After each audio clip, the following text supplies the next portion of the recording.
Good morning, people. How we doing and how we feeling today? I'm actually a little tired. I had to wake up really early. I have an early breakfast and all sorts of things throughout the day. So yeah, here I am, 8 a.m. Central Time. Let's get it. So we're gonna talk today about the lockdown sessions from Elton John. You know, his latest album, which he just dropped. Sorry, can't speak. Which he just dropped yesterday, actually. Um, from this album, we have already heard, I think, three singles. Yeah. First one, the one that all of us know, is Cold Heart, the PNAU remix by Elton John and Dua Lipa. We also have After All featuring Charlie Puth, which Charlie Puth is my favorite male artist of all time. Who else? What else? And the Stevie Wonder feature, which is Finish Line, which is a really beautiful song, by the way. So I actually heard this album yesterday, not Thursday night, but yesterday. So what can I tell you about? Well, all of us know Elton John. I don't think he needs any introduction, but like he's a legend, King's a legend, an icon, pop icon. And now he's collaborated with many of my favorite artists. So we start off with Cold Heart, the PNAU remix with Dua Lipa. It's a really clubby banger. I heard it. I remember I was having dinner at a fancy restaurant here in Monterrey, and they put that song, and I was waiting for my date who stood me up. But that song really lifted my spirits. I was like, and it's it. How does the song go? And I think it's gonna be a long time. And I was like jamming to it. It was really fun. Then we have Always Love You featuring Nicki Minaj and Young Thug. And what can I tell you about this song? There's not a lot I remember about it. It's not in a bad way, but I do remember Nicki's verse was very poignant, as always, really on point. Then Learn to Fly with Surfaces. This is more of a, I believe Surfaces is, can't speak. Surfaces is a DJ or a DJ group, I believe, DJs. And it's a really, groovy song, like clubby song, like Cold Heart. Then After All with Charlie Puth has to be one of my top tracks of the whole album. Not just because Charlie Puth is in it, but it's really beautiful song, beautiful lyrics. Then Chosen Family, we had already heard this as well on Rina Sawayama's. I think it was her debut. No, yeah, her debut album, the deluxe edition, Sawayama Deluxe Edition, which I absolutely loved. I absolutely loved that album with Rina. That was the album that I fell in love with her last year in the midst of the pandemic. What else? The Pink Phantom featuring Gorillas and Slack. I think it's pronounced Black.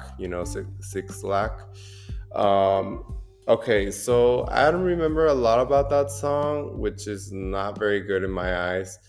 So let's just go right ahead. I like Black, the album, but I don't gravitate towards this song a lot.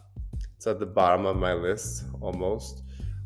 Then this has to be hands down my top track of the whole album. Track number 7, It's a Sin Global Reach Mix featuring Years and Years, a fellow gay artist or gay artists. So yeah, this song really made me feel things. I was like jamming to it. I was like, yes, this is my jam. This is my anthem. I think it's talking about it's a sin to be gay. I think that's what it was referring to.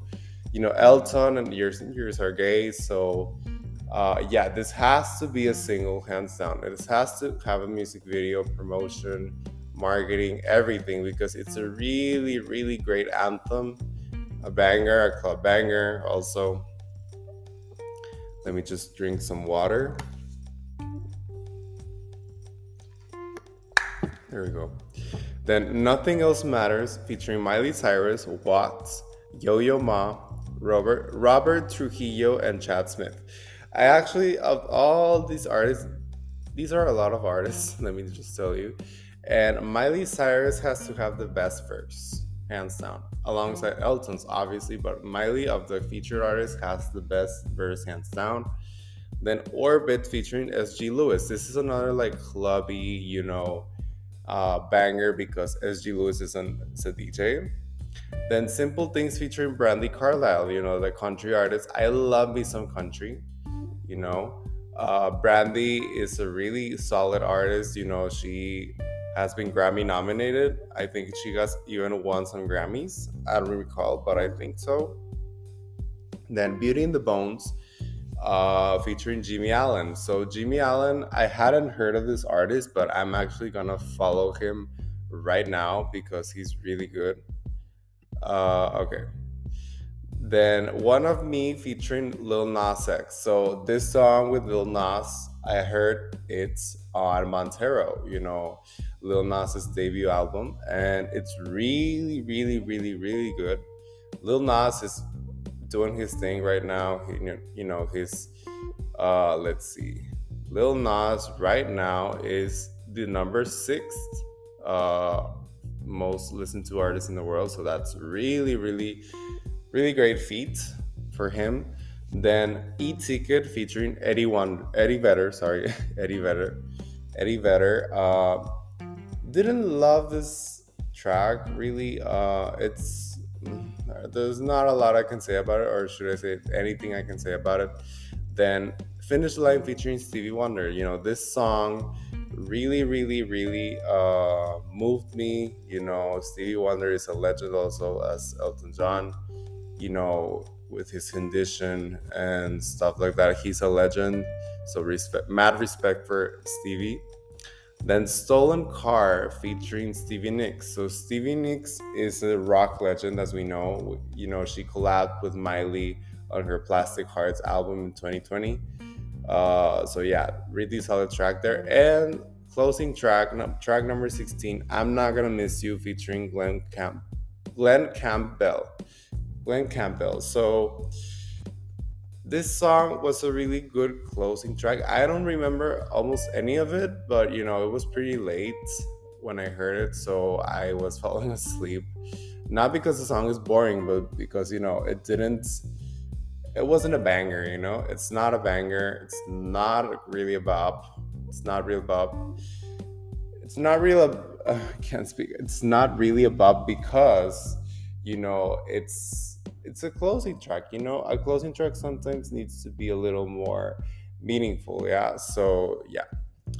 So that was it for my album review of Lockdown Sessions. And what can I tell you? Okay, so since it's a collab album, I can't say it's a cohesive album because it's just collabs. But it's reminiscent of, it encapsulates the pandemic. I know it's not over yet, but next year I think it will be. Hopefully. What else can I tell you? Really encapsulates the whole pandemic. Jazz. Elton is with his mask. And the album cover. It's really reminiscent of this time that will pass, hopefully soon. And I can't really answer to the question that nobody's asking but me, if this is Elton's best album, because first of all, it's just a collab album. It's not a proper album. And secondly, I haven't really heard any other full on album from Elton, so there's no answer here. I would just be rambling and guessing. So yeah, this has been my review for Lockdown Sessions by Elton John. I'm Emilio Fernandez. This has been Pop and Bob, and thank you for watching. Later.